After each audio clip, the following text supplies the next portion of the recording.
अर्थ ये नहीं है कि सिसोदिया जी अपराध मुक्त हैं, वो अभी भी अभियुक्त हैं और उनकी जवाबदेही कोर्ट ऑफ लॉ में बनेगी दिल्ली की जनता के साथ विश्वासघात करने की। माननीय मनीष सिसोदिया जी ऐसे दिल्ली के शिक्षा मंत्री हैं जो दिल्ली की बच्चों को, दिल्ली की जेनरेशन को पाठशाला से मधुशाला तक ले जाने का पाप कर चुके हैं। बेल मिलना बहुत स्वाभाविक बात है, इसका अर्थ कतई ही नहीं है कि वो अपराध मुक्त हैं। 26 फरवरी 2023 को माननीय मनीष सिसोदिया जी की अरेस्ट हुई थी। ये उनका 8वां अटेम्प्ट था, यानी, और केवल इस साल की बात कर रही हूं, 7 बार उनकी बेल खारिज हुई। आज honourable supreme court of India के समक्ष उनके वकीलों ने मेरिट्स पे कोई दलील नहीं दी।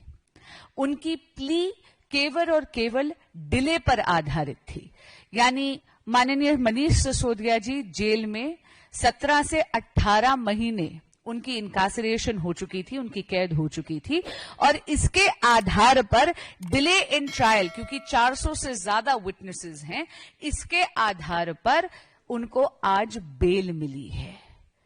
लेकिन इस बेल का अर्थ क्या है? मैं जानती हूं कि आज आम आदमी पार्टी के ऑफिस में हर्षोल्लास का माहौल है, स्वाभाविक सी बात है, लेकिन आपके माध्यम से जो वो बार बार जनता को भ्रमित करने का प्रयास कर रहे हैं, उस भ्रम को जरा मैं दूर कर दूं।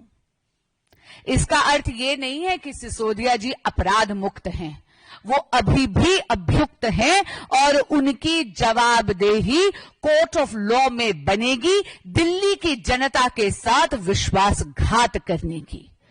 माननीय मनीष सिसोदिया जी ऐसे दिल्ली के शिक्षा मंत्री हैं जो दिल्ली की बच्चों को, दिल्ली की जेनरेशन को पाठशाला से मधुशाला तक ले जाने का पाप कर चुके हैं।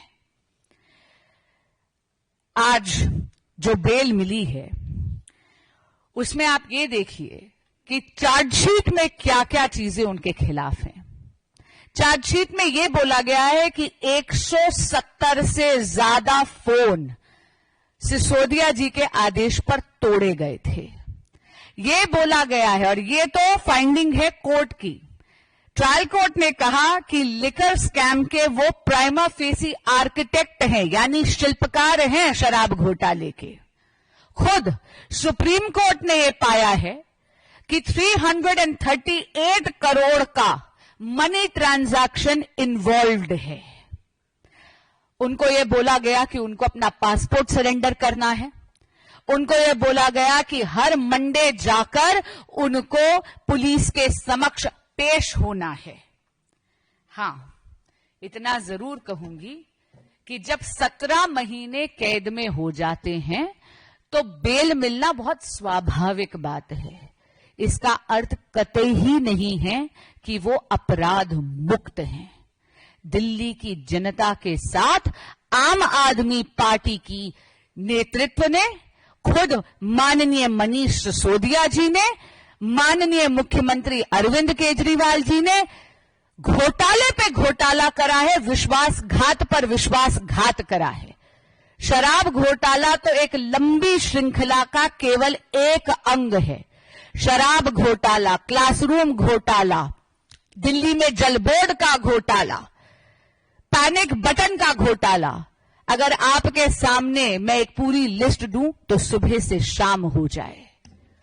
माननीय मनीष सिसोदिया जी को आज जो ये बेल मिली है, ये एक प्रोसीजरल ऑर्डर है।